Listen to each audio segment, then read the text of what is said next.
938 Live. This is Tallback. Now, to get food establishments to cook with healthier oil, the Health Promotion Board, or HPB, is being very proactive. They'll be spending millions of dollars a year to subsidize the use of healthier oil. While the authorities take such steps, though, how much attention do you yourself pay to what you eat? The HPB will start this month subsidizing wholesale oil suppliers so that they can sell a healthier oil mix to food establishments at the same price as palm oil. Palm oil, by the way, is the cheapest type of cooking oil. It retails at $6 to $8 for a 2-liter bottle. The healthier mix of palm and canola oil costs 20 to 30% more.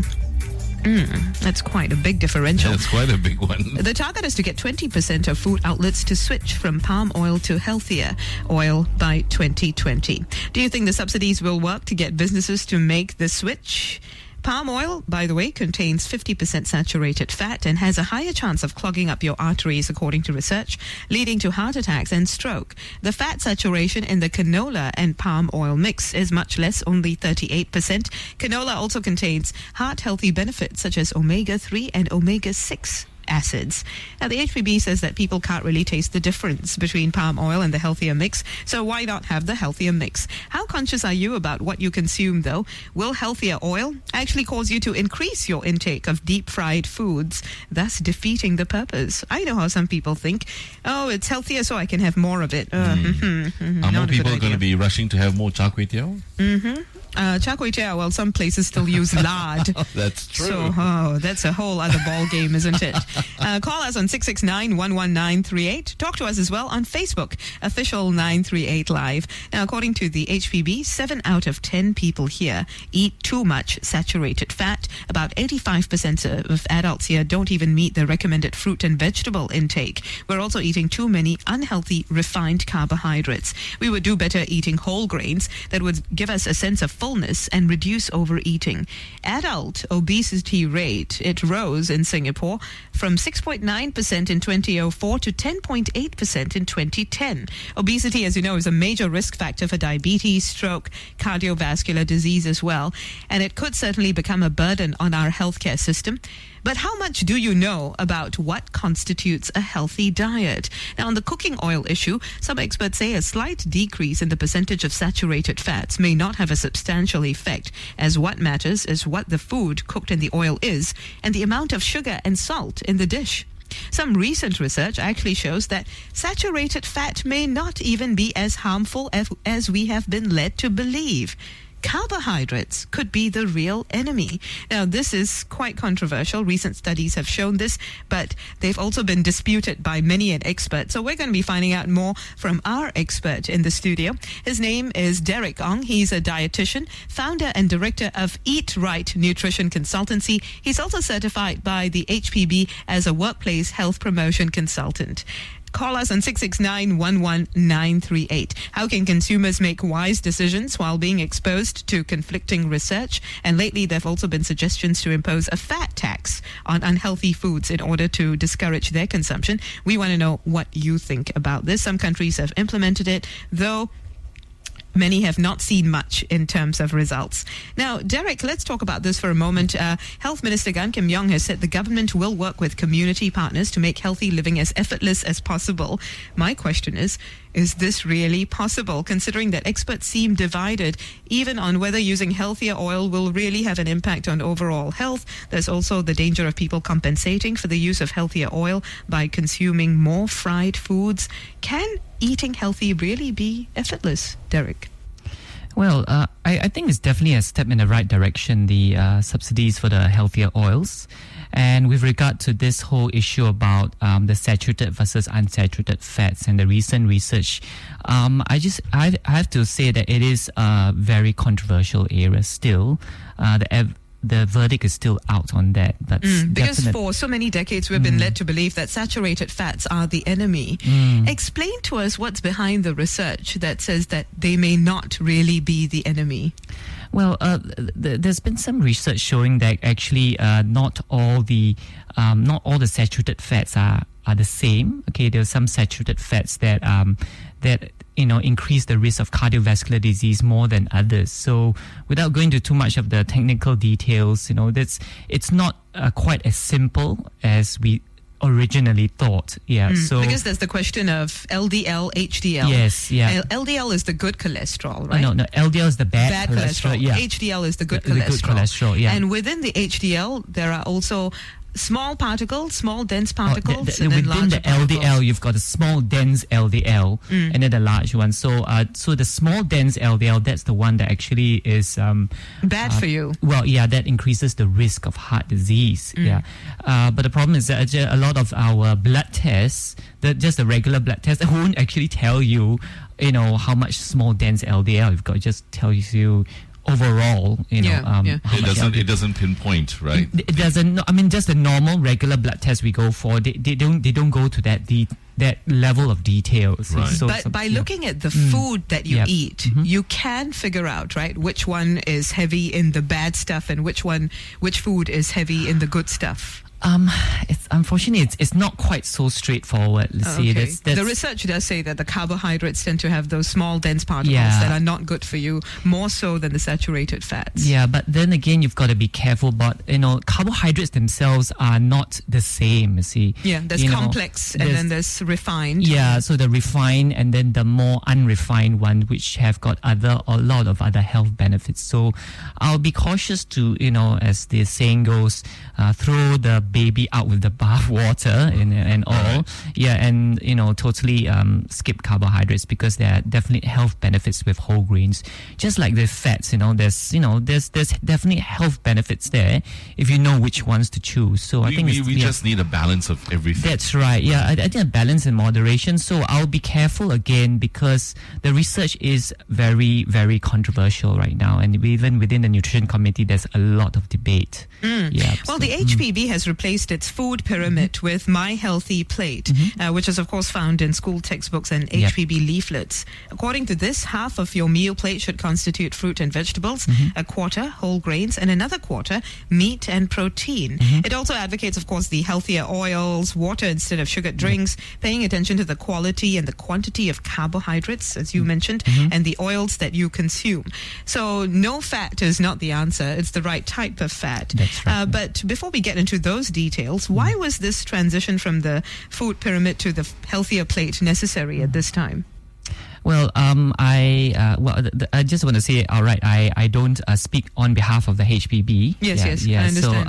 But speaking as a dietitian. Yeah, as a dietitian, I think it's a move again in the right direction in trying to make the principles of healthier eating more understandable, easier for the man on the street because the pyramid, well, it's good, okay, but some people actually may misinterpret it. With the pyramid being with the base of the carbohydrate foods, especially the grain foods, some people think that they can eat as much as possible without in the name of good health, but actually you actually don't need that much carbohydrates if you lead a sedentary lifestyle.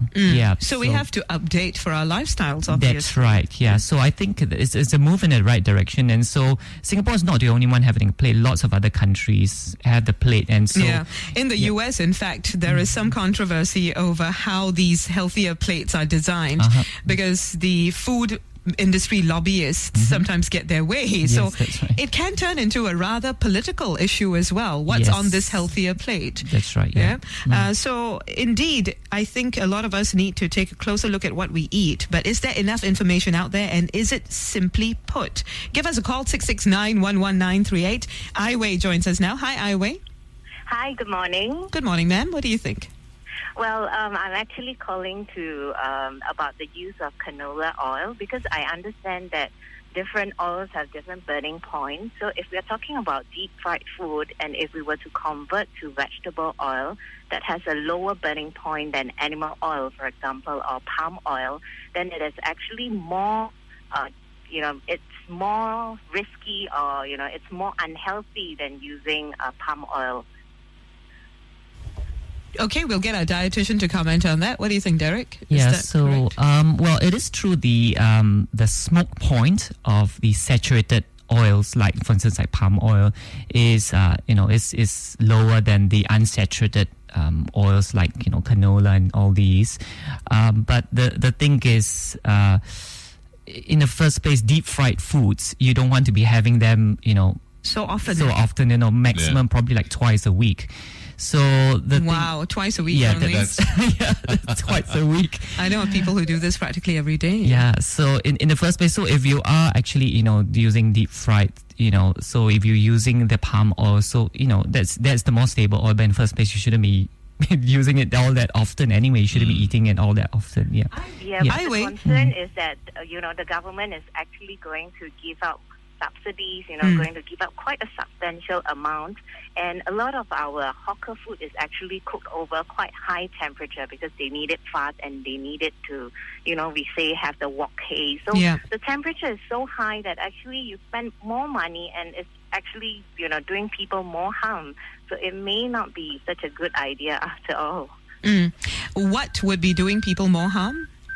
Well, what specifically? Education is very important, and I think in the long run, it's about getting people to be, to be responsible for what they are eating. Because at the end of the day, because for commercial hawkers, of course, bottom line is important, sales is important. It's so competitive, a lot of additives are added, flavorings, etc. So these are very personal choices that people will have to learn and discipline the taste buds in the long run. How do you do this yourself, Ai Wei? Because the thrust of our show today is that the authorities might take some steps, but how can individuals be more proactive about their health as well? So you sound like someone who does take an interest in your own health. You sound like someone who tries to make the wisest choices. Tell us how you do this and how perhaps you're spreading that message as well. Yeah, unfortunately, I belong to majority of Singaporeans who eat out because of work, and we don't have the luxury of cooking at home. So it has become, a problem that I face myself. So now we're trying to work out with, balancing, like, for example, for lunch, usually we eat from the economical stall, like the mixed vegetables. So one of the ways is bringing my own carbo, like I try to do multi-grain rice or, sometimes pumpkin, steam my own rice and bring to work, and then be selective about the dishes that I choose. Right. Well, that's a very good way to start indeed. Thank you so much, Ai Wei, for sharing that. Ai Wei brought up a very valid concern. Can we really change the behavior on the ground, even with oil subsidies? As in really get the hawkers, the various chefs at the food establishments to use healthier mixes when it comes to what they put into their food, not just in regard to oil, but even when it comes to sugar and salt content. So I think with regard to the eating establishments and the people running the businesses, so at the end of the day, it's really about the bottom line. So on the cost side of things, I think, if you subsidize the healthier oils, or for that matter, any other healthier ingredients, like the brown rice and the other things, I think that's really a step in reducing the cost for them. So, at least it's not as, at least it's comparable to the price of the, the regular ingredients. So I think that's one step. And the other step is now with people being more health conscious, hawkers or, restaurant owners can use this as a way to sort of trump up their health credentials, saying that, we use healthier oil, we use healthier ingredients. And so that's in a way that can possibly even bring in more of the crowd for them and generate more revenue. So even from a business perspective, health can be a viable proposition. It just needs to be sort of marketed in the correct way. Yeah, so if they modify their menu, I mean, it's something that will still attract all the healthy goers, right? Yeah, let's see what Cheryl has to say about this. Hi, Cheryl. Good morning. Hi, good morning. Yes, Cheryl. My question was to the dietitian, and it wasn't about what you're currently discussing. Is it okay if I ask it? It is not related to what we're discussing at all? It is related to not your recent topic that you just saw. But let me put it forward. I'd like to find out the views of the dietitian regarding Time Magazine's. Yes, we are going to get to that. Front page article on eating butter. Did you see that? Actually, we touched on it just now. Where it says that saturated fat isn't as bad as, say, carbohydrates, right? That's what you're alluding to, right? Yes, that's saturated fats in butter. Our dietitian did say that that is a very controversial body of research, and it's still being debated, but we'll talk about it some more for your benefit and for the benefit of our other listeners right after news and sports. Okay, Cheryl? So do stay tuned. Can I put it in my question? Okay, what's your question? Butter or margarine? Okay, we'll get to that right after news and sports, yeah? Stay with us on 938 Live. Now, to get food is cooked with healthier oil, the Health Promotion Board, or HPB, will be spending millions of dollars a year to subsidize its use. While the authorities take such steps, how much attention do you yourself pay to what you eat? What's really healthy anyway? For instance, what's worse, saturated fats or carbohydrates? We'll be taking a look at recent research as well that shows some of our beliefs about food may not be completely accurate. Now, our last caller, Cheryl, actually brought up that Time magazine cover story entitled Eat Butter. Now, if you read the article, it's not just about butter. It's actually about the wider issue of saturated fats versus polyunsaturated fats and unsaturated fats and carbohydrates, of course. It was reported in that article that scientists were actually wrong to label saturated fats the enemy. Instead, carbohydrates, sugar, and processed foods are actually the main causes of obesity. Now, another recent study from the University of Cambridge in England actually called into question the link between so-called bad fats, such as butter and pork, and heart disease. And it also found no evidence that polyunsaturated fats or good fatty acids, salmon, walnuts, and healthy oils actually lower the risk of heart disease. So, is fat really the enemy? And in the words of Cheryl, I mean, she wants to know something specific. Between margarine and butter, what should I choose? So it's saturated fat versus polyunsaturated, unsaturated fats. Derrick, what can you tell us? So I think right now, because of the ongoing research and the debate, I would actually say that we need to go to a moderate stand. So I think this where the link between saturated fat and heart disease, being very hotly debated. So I would actually go towards, let's say in moderation. And about the question about butter and margarine. Yeah. So now where the issue lie was in terms of margarine, because of the form of processing, they actually produce a lot of what we call trans fat. Okay. Now that's a different type of fat. That's a different type of fat. And now, on this case of trans fat, it's the evidence is much clearer. The trans fat are definitely not good for heart health. So and trans fat actually comes as a result of certain forms of processing. So the partial hydrogenation of the vegetable oils. And so I think it's definitely true that we need to remove as much trans fat as possible from our food system. All margarine contains trans fat.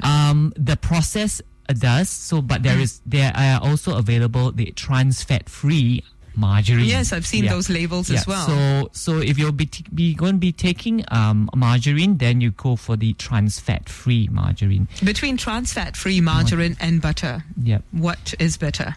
I would say it is health-wise, not taste-wise. Health-wise. Okay, health-wise, the calories the same. And it really depends on the amount you're going to be putting on. If you're just going to be putting a little bit of butter, so the calories are the same. There's calories the same. On one slice of bread. For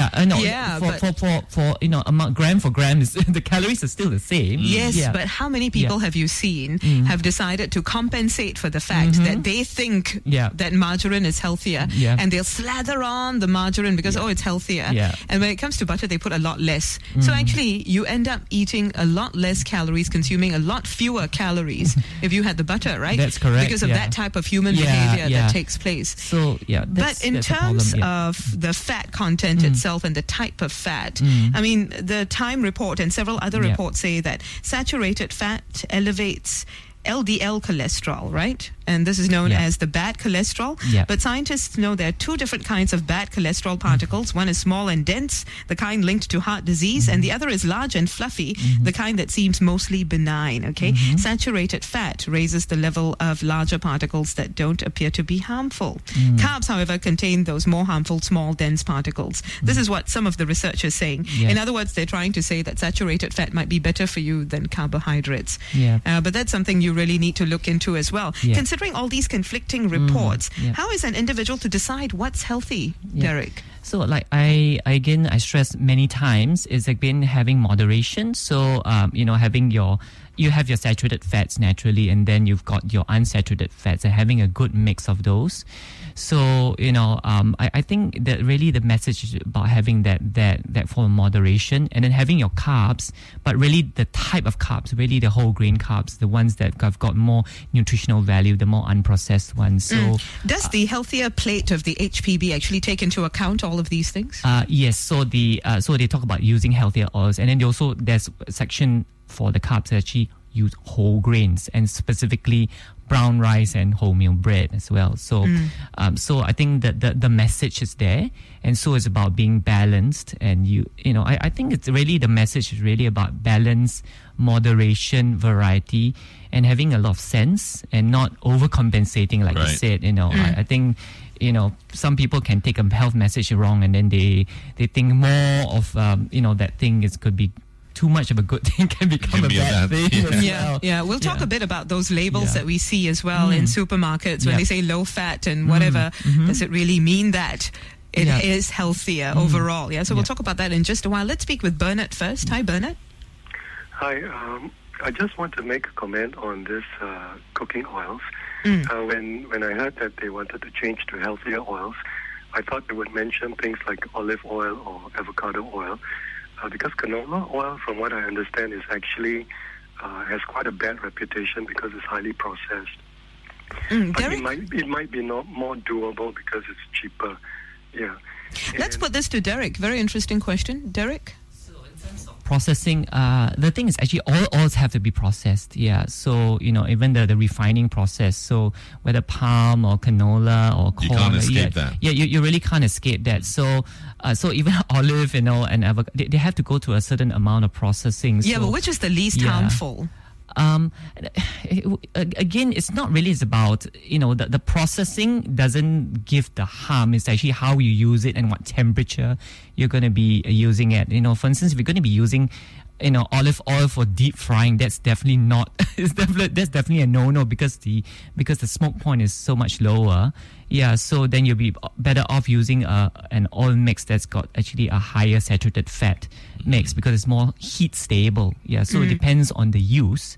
So if you're going to be using your olive oils and avocado oils and all these oils, perhaps for the salads, for just the light frying and stuff like that, then that would be the more appropriate kinds of oils. So really it comes down to the way you use the oil and using the right type of oil for the right method of cooking. And you've said that you shouldn't be eating too many deep fried foods anyway.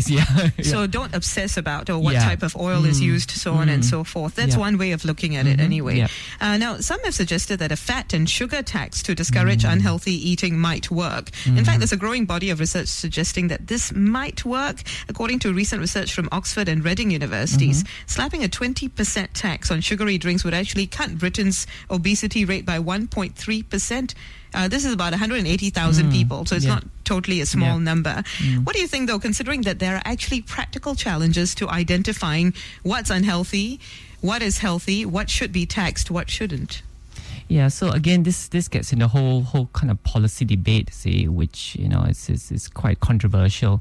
And when you put a fat tax, a sugar tax, you can do that, but then again, there's evidence showing that actually it can actually hit the people of a lower socioeconomic status. Because they spend more of their budgets on food, a larger proportion of their budgets on food. on food, and then they may choose the sort of the cheaper options, and maybe these are also going to be very expensive. So it might. Are healthier foods generally more expensive? I mean, that's the perception. Everything healthy is very expensive. So then again, the brown rice and then and all this stuff. But then again, it comes down to the way we process foods and the way we produce the foods. Why are refined carbohydrates so much cheaper? Because you can do that en masse. You have economies of scale, whereas brown rice, you're going to be having, you don't have those kinds of economies of scale. So if more people started eating healthier, the prices of the healthier food might go down. Earlier we were talking though about the fat tax, and in that case the prices of unhealthy foods would also go up, right? Yeah, that's right. There are implementation to fat taxes, to implementation challenges to fat tax sources too. In 2011, apparently Denmark tried it, but it led to many of their citizens crossing into Sweden or Germany to do their shopping. So eventually the government withdrew the VAT tax. This could very well happen in Singapore as well. Now, speaking of expensive, instead of just subsidies for healthier oil only, do you think that other types of healthy food, such as brown rice, whole grains as well, should be subsidized so that more can afford it? Definitely, yes. I think But for everyone or just the poor? Do we need means testing for this as well? That's going to be quite hard, actually, yeah. So I think we want the whole population to be switching towards more unrefined grains. So I think it should be, general subsidy altogether. And so to remove the perception as well, like you were saying, healthy foods are, expensive and inaccessible. We want to make them as accessible as possible to the general public. How can businesses help to make these kind of healthier foods accessible? Well, then again, if the grants are available, to actually tap on those grants, but also to actually feature, the healthier ingredients on their menu, give people a choice. For instance, you can have your meal with white rice or brown rice, and it doesn't cost you more to have the brown rice. Right. Yeah. Okay. So that's give people the options. Yeah, give people an option, you see, because people right now, they don't have the option. Default is just white rice because there is no option, you see. It's not available or it's a lot more expensive. So give people options. Let people choose. But also make the choice less expensive. Yeah. Less expensive. Yeah. And in time, I'm sure, the more people get on the health bandwagon and start purchasing these products, those subsidies won't be necessary anymore as well, right? That's right, yeah. So then let the market forces work in, but we just need to give it a bit of a nudge right now. Yeah. Let's see what Patrick has to say very quickly. Hi, Patrick. Hi, good morning. I wonder whether you all are aware that in the preparation of curry puff pastry and a lot of pastries and also for roti prata, they literally pour from the cooking oil container into that pastry. So maybe HPB can educate them on how to do it better so that it is less fattening. Also, you could, as a consumer, make the choice not to eat that type of food. Yeah. Tell the hawker that as well. Yeah. Right? So perhaps we also need to be a little more proactive about what we are putting in our mouths. Now, Derrick, some people have suggested incentives for keeping healthy, tax breaks, give bonuses to those who don't make insurance claims. To what extent do you think this is necessary? Do we really need to incentivize people to keep healthy? I think isn't the incentive a healthier life? Well, that's true. You can improve the quality of life, but in Singapore we're very practical and realistic, and so we want to see the dollars as well. So I think giving people, for instance, those on health insurance, if they don't claim or they go through their health checkup and they're fine, you actually give an incentive or lower their premiums, or even for people who come through, who are overweight, but they lose a certain amount of weight, and then actually give them, a sort of little incentive, a price, or, reduce their premiums. I think that would be a great way to really encourage people to make the choice, to give them a bit of a nudge. Earlier you talked about labels and how they can be so misleading. So 99% no fat or lower fat content does not mean it's completely healthy. No. They could be compensating the sugar, with sugars and all sorts of things. So Okay. overall, the product is still unhealthy. Yeah. How do you think more accurate labeling can be put up there so that people can educate themselves about what they're putting into their mouths? So I think the solution actually lies more with consumers being more savvy and being more educated on how to read food labels. So for instance, like in what we do in our business, we actually bring people to the supermarkets and teach them how to read food labels and then how to distinguish what is marketing hype, and then, from what is real, what's really good for them. And so we teach them how to read the food labels, read the nutrition information panel, read the ingredient list, and so be educated. Because, there's only so much you can do in terms of the marketing. Yeah. And so, but really the solution, I think, lies in good education. In Australia, in some of the supermarkets, they actually have billboards that tell you, and it explain to you all the different ingredients in. That's right. Yeah. In foods, that they are selling. Yeah. HPB has a healthier eating in schools program, That's a right, workplace health promotion program as well. Yep. So perhaps individuals need to take more of an interest in these programs. That's right, yeah. So these are great programs, and then, there are a lot of other programs as well. So I think people just need to be more aware, to be informed, and then to educate themselves on what is available and to make use of the resources available out there. Thank you very much, Derrick. Derrick Ong, founder and director of Eat Right Nutrition Consultancy, also certified by the HPB as a workplace health promotion consultant. Many thanks for all your phone calls today and your questions. Certainly a great discussion. If you've got more, feel free to post them on our Facebook page, Official 938 Live. We'll get them answered for you.